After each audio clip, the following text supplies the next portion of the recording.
সালাম আলাইকুম। আজকে হচ্ছে প্রচণ্ড রোদ। এই রোদের মধ্যে কাজ করতে এমনিতে অনেক কষ্ট, তার উপরে আজকে এসে দেখি যে না, যাই হোক, দুইটা সবজি ধরছে ঝিঝিঙ্গা। একটা হচ্ছে দেখেন, মাশাল্লাহ অনেক বড়, দুইটা মোট, দুইটা ধরেন।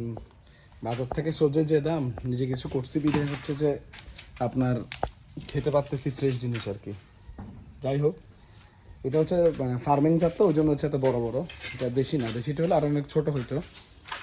তো নিজে নিজে যদি কিছু করতে চাই, নিজে কিছু করতে মজা লাগে আসলে। আর আপনাদেরকে দেখাই আব্বু কী করতেছে, দেখেন। দেখছেন প্রচণ্ড রোদের মধ্যে আব্বু কী করে। মানে উনি হচ্ছে যে যে মানে ওই লাউ গাছ আছে এখানে, কুমড়া গাছ, এগুলো হচ্ছে যে আপনার যেগুলা মানে উপরে মাথাগুলো বাইরে গেছে গা, ওইগুলো হচ্ছে যে আপনার চালের উপরে দিয়ে দিচ্ছে, যাতে করে বাইরে যেতে না পারে, নষ্ট না হয় আর কি। আজকে প্রচণ্ড রোদ, এক্সট্রিম লেভেলের রোদ।